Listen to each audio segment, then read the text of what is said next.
بسم اللہ الرحمن الرحیم۔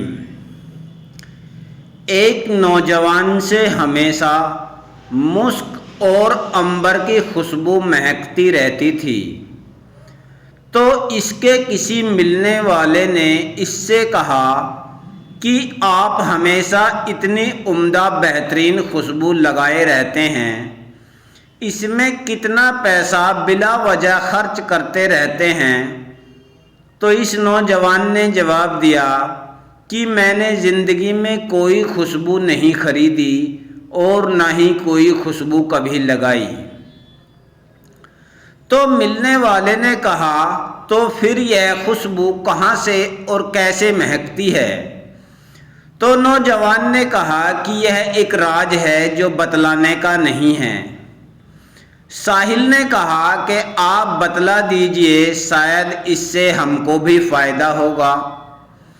نوجوان نے اپنا واقعہ سنایا کہ میرے باپ تاجر تھے، گھریلو سامان بیچا کیا کرتے تھے، میں ان کے ساتھ دکان میں بیٹھتا تھا۔ ایک دن ایک بوڑھی عورت نے آ کر کچھ سامان خریدا اور والد صاحب سے کہا کہ آپ اپنے لڑکے کو میرے ساتھ بھیج دیجئے تاکہ میں اس کے ساتھ سامان کی قیمت بھیج دوں۔ تو مجھے میرے باپ نے اس بوڑھی عورت کے ساتھ جانے کو کہا۔ میں اس بوڑھی عورت کے ساتھ گیا تو میں ایک نہایت خوبصورت گھر میں پہنچا، اور اس گھر میں ایک سے ایک نہایت خوبصورت کمرے تھے۔ ایک کمرے میں ایک مشہری پر ایک نہایت خوبصورت لڑکی بیٹھی ہوئی تھی۔ وہ مجھ کو دیکھتے ہی میری طرف متوجہ ہوئی، کیونکہ میں بھی نہایت حسین ہوں۔ اس نے مجھ سے اپنی خواہش پوری کرنے کو کہا۔ میں نے اس کی خواہش پوری کرنے سے انکار کیا، کیونکہ مجھے اللہ کا ڈر تھا۔ تو اس نے مجھے پکڑ کر اپنی طرف کھینچا اور لپٹنے لگی۔ میں بے بس ہوا تو فوراً اللہ پاک نے میرے دل میں یہ بات ڈال دی۔ میں نے کہا کہ مجھے قضائے حاجت کے لیے بیت الخلاء جانے کی ضرورت ہے۔ اس نے فوراً اپنی باندیاں اور خادموں سے کہا کہ اسے جلدی سے بیت الخلاء لے کر جاؤ اور ان کے لیے بیت الخلاء صاف کر دو۔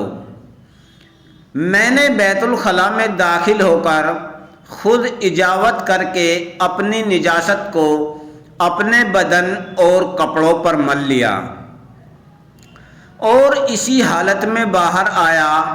جب اس لڑکی نے مجھے اس حالت میں دیکھا تو اس نے کہا کہ اسے فوراً یہاں سے باہر نکال دو، یہ پاگل ہے۔ تو انہوں نے مجھے فوراً باہر نکال دیا۔ میرے پاس ایک درہم تھا، میں نے اس سے ایک صابن خرید کر ایک نہر میں جا کر غسل کیا اور کپڑے بھی دھو کر پہن لیے، اور میں نے یہ راز کسی کو نہیں بتایا۔ جب میں اسی رات میں سویا تو خواب میں دیکھا کہ ایک فرشتے نے آ کر مجھ سے کہا کہ اللہ تعالیٰ کی طرف سے تم کو جنت کی بشارت ہے، اور برے کام سے بچنے کے لیے جو کام تم نے اختیار کیا اس کے بدلے میں تم کو یہ خوشبو پیش کی جا رہی ہے۔ پھر میرے پورے بدن پر وہ خوشبو لگائی گئی جو میرے بدن اور کپڑوں سے ہر وقت مہکتی رہتی ہے، جو آج تک لوگ محسوس کرتے ہیں۔ برے کام سے ہر وقت بچنا چاہیے اور اللہ سے توبہ مانگتے رہنا چاہیے۔ اگر آپ کو ہماری یہ ویڈیو اچھی لگی ہو تو ویڈیو کو لائک کریں، شیئر کریں، کمنٹ کریں، اور چینل کو سبسکرائب کرنا تو بالکل نہ بھولیں۔